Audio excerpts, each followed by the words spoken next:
మనిషి మనిషిగా జీవించడం మానేసి మనిషి మతం కోసం జీవించటం ఎన్నో శతాబ్దాలుగా నడుస్తున్న కథ.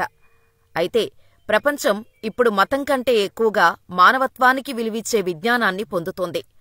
భగవంతుడి సృష్టికి ప్రతిగా ఆర్టిఫిషియల్ ఇంటెలిజెన్స్తో ప్రతి సృష్టికి ప్రయత్నిస్తోంది. అయితే ఇంత అత్యాధునిక ప్రపంచంలో బతుకుతున్నా కూడా ఇప్పటికీ మత విద్వేషాలే రాజ్యమేలటం ఆశ్చర్యంగా ఉంది. తాజాగా జరిగిన పాస్టర్ ప్రవీణ్ పగడాల మరణమే దీనికి ఉదాహరణ. అయితే ఈ సందర్భం మరో పెద్ద ఉద్యమానికి దారితీసేంత ప్రభావాన్ని చూపిస్తోంది. పాస్టర్ ప్రవీణ్ అంతిమయాత్రకు అంతమంది ఎందుకు వచ్చారనేది అందులో ఉన్న తీవ్రతను తెలియచేస్తుంది.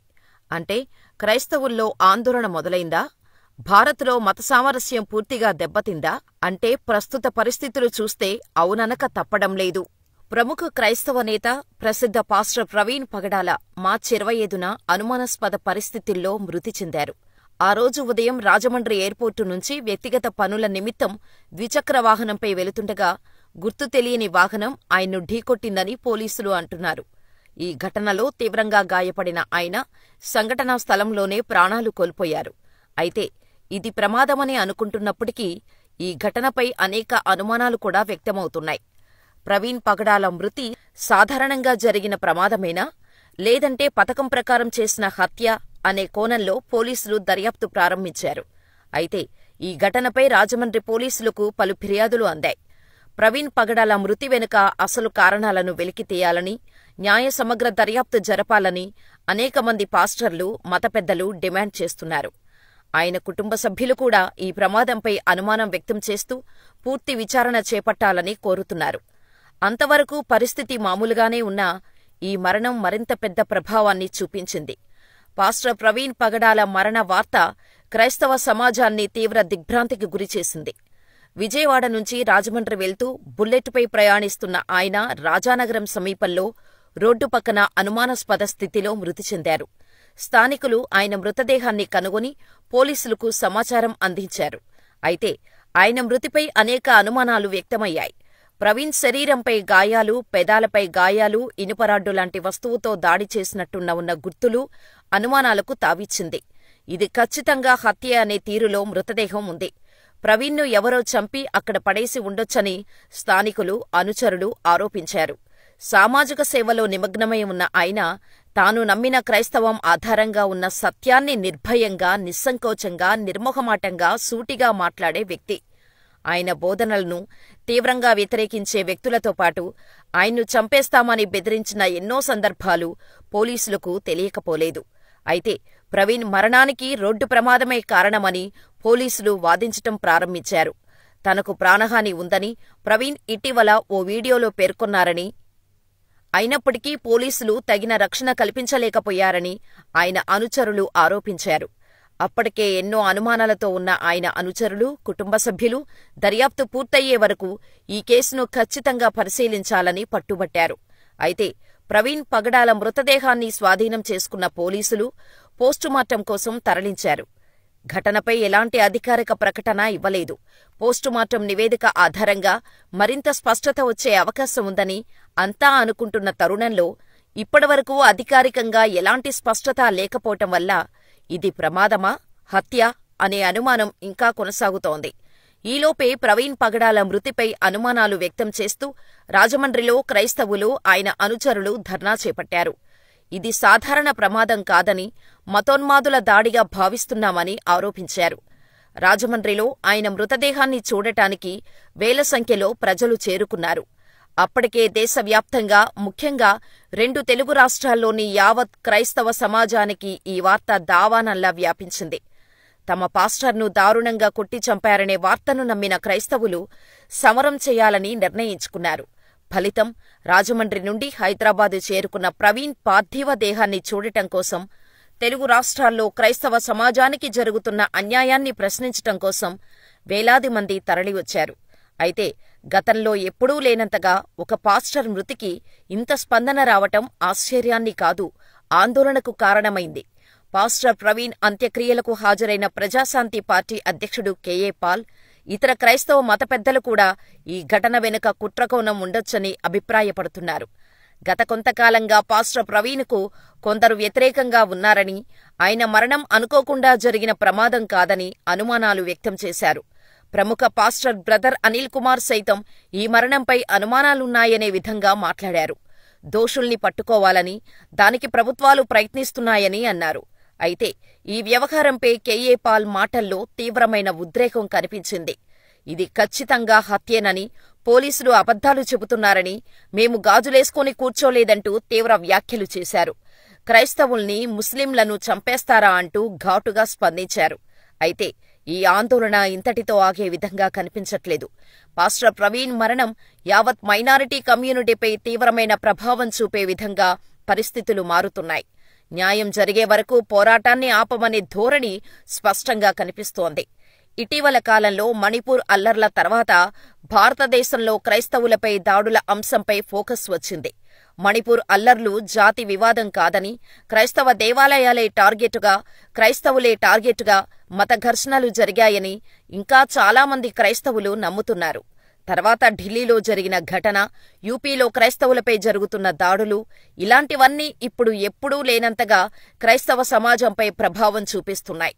ఫలితంగా రాబోయే రోజుల్లో ఇది అతిపెద్ద ఉద్యమంగా మారుతుందనే సంకేతాలు ఉన్నాయి. చరిత్ర ఎప్పుడూ ఒకేలా ఉండదు. అది మార్పులు చెందుతూనే ఉంటుంది. మతాచారాలు కూడా మారుతూనే వస్తున్నాయి. కానీ మనిషి మాత్రమే ఇంకా ఛాందస భావాలతో మగ్గిపోతున్నాడు. అందుకే ఇలాంటి పరిస్థితి వస్తోంది. పాస్టర్ ప్రవీణ్ పగడాల మరణం ఒక్క విషయాన్ని చాలా గట్టిగా ప్రకటించింది. దేశంలో జరుగుతున్న మతహింసను మరొకసారి బయటపెట్టడమే కాకుండా దీనికి పరిష్కారం కనుక్కోవడానికి మరో అవకాశాన్ని ఇచ్చింది. అయితే సృష్టించిన పాస్టర్ పగడాల ప్రవీణ్ అనుమానాస్పద మరణంపై ఆంధ్రప్రదేశ్ కాంగ్రెస్ అధ్యక్షురాలు వైఎస్ షర్మిల సంచలన వ్యాఖ్యలు చేయటం అగ్నికి ఆజ్యం పోసినట్టయింది. పాస్టర్ ప్రవీణ్ రోడ్డు ప్రమాదంలో మరణించలేదని, పక్కా ప్రణాళికతో హత్య చేశారని ఆమె తన సోషల్ మీడియా పోస్ట్లో ఆరోపించారు. అది హత్య అని చెప్పటానికి సంఘటనా స్థలంలో అనేక ఆధారాలు కనిపించాయని అన్నారు.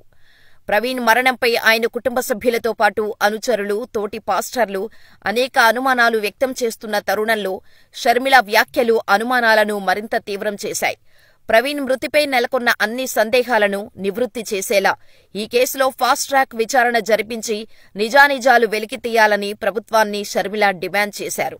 అయితే బ్రదర్ అనిల్ భార్య, క్రైస్తవులుగా మారిన వైఎస్ కుటుంబ సభ్యురాలైన షర్మిల నుండి ఇలాంటి స్పందన రావటం మరింతమంది క్రైస్తవులకు బలంగా మారింది. న్యాయం జరిగే వరకు పోరాటం ఆగదనే స్థాయిలో క్రైస్తవులు భీష్మించుకు కూర్చున్నారు. క్రైస్తవులు శాంతిని, సత్యాన్ని ప్రచారం చేస్తారని, అలాంటి వారిని చంపటం సరికాదని, ఇది ఖచ్చితంగా హత్యేనని, మాకు న్యాయం జరగాలని అంటున్నారు.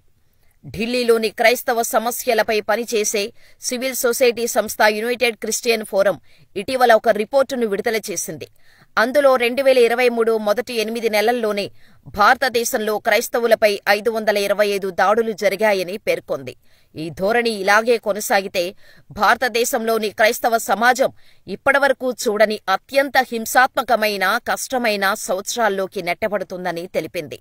అలాగే 2022, 2021 సంవత్సరాలలో జరిగిన దాడుల కంటే 2023లో దాడులు రికార్డు బద్దలు కొట్టినట్టు ఈ నివేదిక వెల్లడించింది.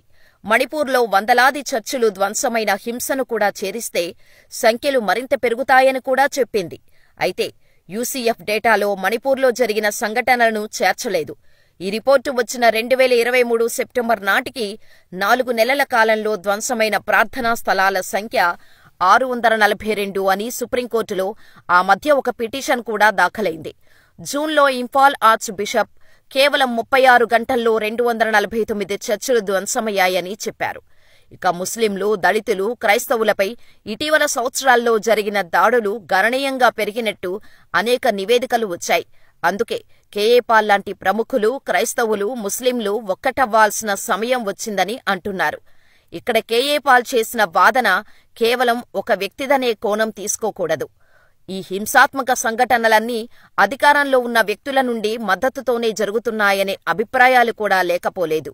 కొన్ని నిఘా సమూహాల నేతృత్వంలోని మూక ఇలాంటి హింసను చేస్తుందని యూసీఎఫ్ లాంటి నివేదికలు చాలామంది మైనారిటీ మతబోధకులు కూడా చెబుతూనే ఉన్నారు. అందులోనూ క్రైస్తవులపై దాడులు ఒకచోట జరగటం లేదు. ఇటువంటి సంఘటనల్లో పెరుగుదల హిందూ జాతీయవాదంతో ముడిపడి కొనసాగుతోంది. అధికార వర్గాలు మైనారిటీలపై వివిధ రకాల హింసను చేస్తున్నారనే వాదన ఉంది. గత 10 ఏళ్లలో హిందూవాద పార్టీ అయిన భారతీయ జనతా పార్టీ దేశంలో అధికారంలో ఉండటం కూడా దీనికి కారణమైందనే వాదనలు కూడా లేకపోలేదు. అధికార పార్టీ నాయకులు లేదా ఉన్నత పదవులు నిర్వహిస్తున్నవారు మైనారిటీలపై చేసిన ప్రకటనలు ఇలాంటి శక్తులకు బలాన్ని పెంచాయనే అభిప్రాయం ఉంది. మెజారిటీ హిందూ భావజాలాన్ని ప్రోత్సహించే రాజకీయ నాయకుల ద్వేషపూరిత ప్రసంగాలతో మరింత హింస పెరుగుతుందని హ్యూమన్ రైట్స్ వాచ్కు చెందిన ఆసియా విభాగం నివేదిక కూడా వెల్లడించింది.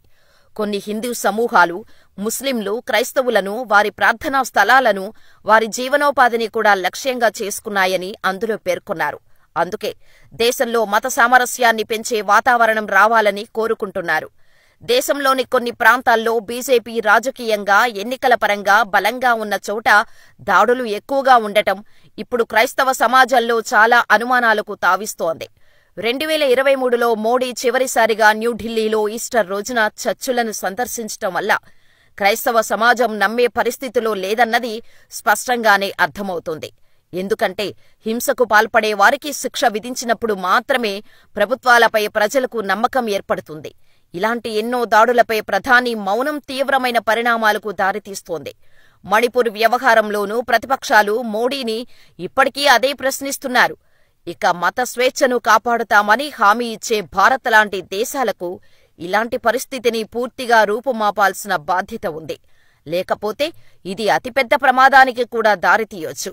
అప్పుడు భారతదేశం నిలబడిన భిన్నత్వంలో ఏకత్వం అనే సూత్రం తెగిపోవచ్చు. దానికంటే ముందే ప్రభుత్వాలు, ప్రజలు మేల్కొనాల్సిన అవసరం ఉంది. మరి మీరేమనుకుంటున్నారు?